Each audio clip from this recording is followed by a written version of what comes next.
متاسفانه باز هم یک راننده متخلف سواری ماکسیما. چه سرعتی است بیشترش.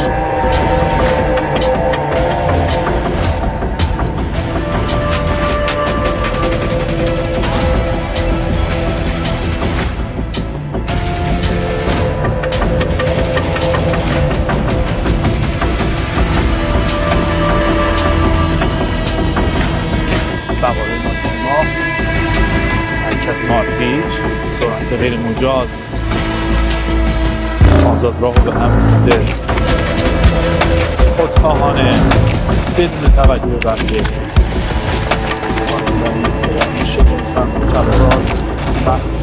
متوقفش کنید. شماره 28 سواری ماکسیمام سریعتر متوقف بشه. بدون مسیر قرار بگیرید، سریعتر متوقفش کنید.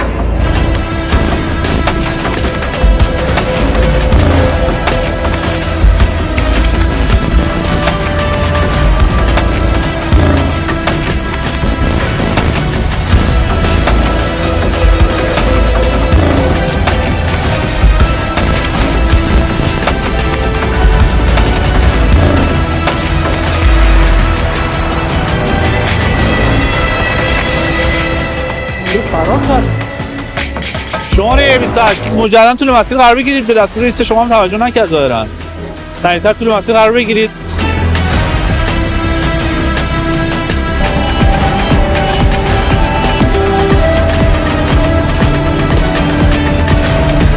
تا 80 کیلومتر ثبت شد برای سواری ماکسیما.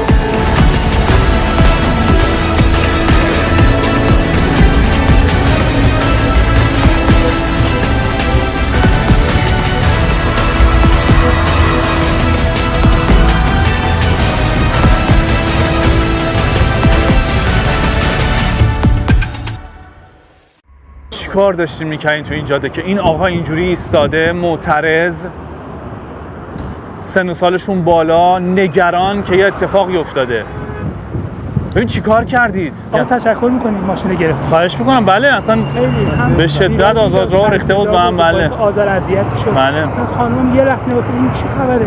ما نامحسوسی رو نظر داشتیمش که همکارا اعلام کردیم سریع متوقفش کردن دیگه. 180 کیلومتر سرعت غیر مجاز برای شما ثبت شد، جایی که سرعت مجاز مسیر 100 کیلومتره. ببینید چه جوری داشتید رانندگی میکردید. به ایست پلیس توجه نمی‌کنید. این تخلف آقای عزیز. پلیس وقتی به شما دستور ایست میده شما ملزم هستی بایستی بدون درنگ در یه محل مطمئن توقف و تا رسیدگی پلیس باید حضور داشته باشی. بعد شما بدون توجه فرار میکنین. خودرو پلاک داره، مشخصات داره. ما تونستیم اینجا متوقفتون کردیم، ولی اگر اینجا هم نشه به دلیل شرایط مطمئن باشید مالک احضار خواهد شد. از طریق مراجع قضایی پیگیری میکنیم. کسی که امنیت این جاده ها رو به هم میریزه، کسی که با جون بقیه بازی میکنه. جانم آقا در خدمتتونم. سلام، متشکرم. چون خیلی بد رانندگی میکردن، ممنون که نگرشون داشتیم. تحویل بگیریم. اینم یه نفر دیگه. اینم یه شهروندی که معترضه. خیلی ممنون از شما. متشکرم. قطعاً این شرایط عادی برای شما نیست. حتما معرفی خواهید شد به اولین پاسگاهی که برسیم. تست سلامت از شما خواهیم گرفت. ببینیم در چه وضعیتی هستین. بعد هم بقیه موارد براتون اعمال میشه. خودتون 72 ساعت توقیف میشه. نمرات منفی در گواهینامه‌تون ثبت میشه. جریمه‌تون ثبت میشه. هیچگونه لطف و محبتی به هیچ عنوان صدای ناهنجار اگزوز وسیله نقلیه شما شنیده میشه. این باید رفع عیب بشه. ارتفاع وسیله نقلیه شما یه مقداری از حد مجاز خارج شده، توی پارکینگ باید رفع نقص بشه. این نقص‌ها باید توی پارکینگ رفع بشه. بعد از اینکه مراحل قانونیتون انجام شد خودتون میتونید ترخیص کنید.